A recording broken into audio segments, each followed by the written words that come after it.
y'all, this is Hope of Crafty Hope, and I'm working in my art journal. This is a junk journal I made as part of the Robin Marie Smith Transitions workshop. I'll put a link to that workshop. She did it at the beginning of all the COVID shutdowns, and it should still be there available. So I hope so. I haven't checked, but I'll put a link. Today I am still working on my 100-day project, and I needed to use some of my paper scraps. I have tons of them. Yeah, a lot of the ones I'm using on this page are just ones I happened to be working on making some ego prints that day. I was super excited about that, so I kind of rushed through this page because I didn't want to leave the kitchen for too long with my first batch ever of ego prints. But I had cut off some excess of the papers that wouldn't fit in the pot, and so that's a lot of what I'm working with. And I really, you see, I've got some kind of music paper in the background of this junk journal. And I just kind of want to break that up a little bit. Now, with the prompt of having to use paper scraps, I really could have done a whole lot more than just this page. I could have combined and made little stacks of things. I could have, I don't know, made cards or tags or something else, but like I said, I had other things going on. So I made this little page, and it really turned out pretty well. I'm taking these scraps and just putting some Oohoo glue, just my glue stick, on them and sticking them down in the journal. Like I said, I'm just breaking up some of that music paper so it's not just straight up music paper in the background. And you see here I'm using a gift card to kind of help rub it down and pick up any of the edges that don't get glued down well. So I'm getting close to the end of that. And the next thing I'm going to do, I'm going to try to make these papers a little more cohesive by putting some paint down. So I grab some acrylic paint. One is an Anita's, this darker one is an Anita's acrylic in, oh, what is it, earth brown. And then the lighter one is, I believe it's discontinued. It's a Claudine Helmuth Studio um, paint, and it's traditional tan. So basically, to start here, I'm just going to put these two colors down, and I'm just gonna kind of mix them up. I'm gonna take a spatula.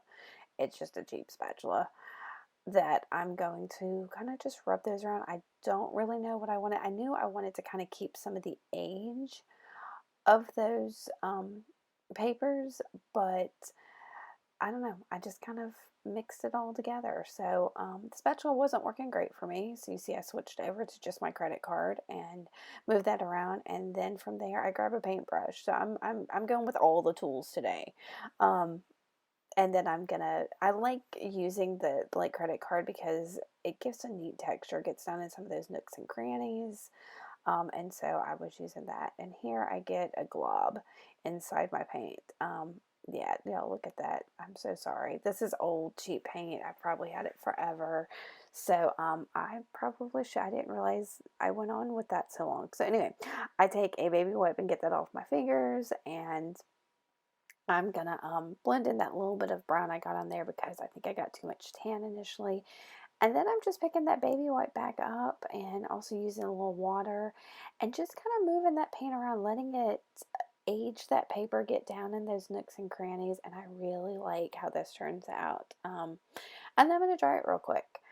And when I come back, I'm going to dump out my Neo colors. And the only color I'm going to use is, my set is a set of 15, but I just bought a new one that's the saffron. I had wanted one that kind of looked rusty. I love like rusty looking things, so I bought the saffron colored one, and it really does the job. There may be another one that they've got that does a better job, but I'm kind of digging the saffron. So, and I'm just putting it down in a couple places and wetting it with my wet paintbrush. And yeah, getting that smeared in, and in the close-ups you can see that super rusty color. So from there, I decided I wanted to do a little bit of stamping. So I've taken Distress Oxide and peacock feathers and one of my hand-carved stamps, and I'm just going to lay that down. Now this stamp kind of looks like an eyeball-ish, but I'm putting it fairly close together, and I'm going to do some blurring of it in a little while, and you're not really gonna, well, I mean, you may pick up on it, but it's not what jumps out to me when I first look at this page. So um, yeah, so I just kind of get a little bit on the top and the bottom corners.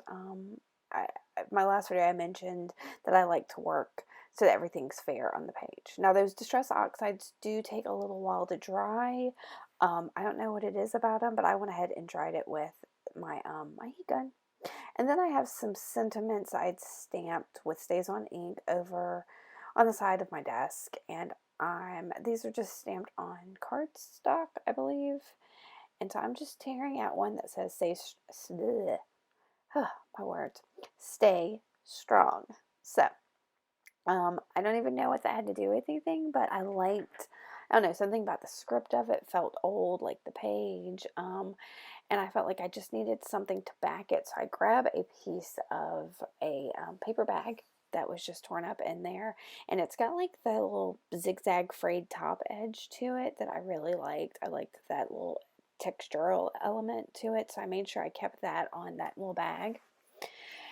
And then I felt like the page needed some darkening to it. I was going to put that Stay Strong on there. It's got some black elements to it, so I wanted to incorporate black into my page. So I took a water-soluble graphite stick. It's kind of like the Lyra ones, but it's a cheap version I found. And I just dunked it in some water and kind of splashed it over the page. And then once I got the page dry, I put a little bit of that graphite on that zigzag edge of that bag because I like that so much, just to accent it so it didn't disappear onto the page. And then I'm going to just use my Oohoo glue stick to kind of stick my sentiment onto my little paper bag and then glue that on the page. And in a minute, I'm going to realize, I don't know, that stark white of that sentiment was just too much for me.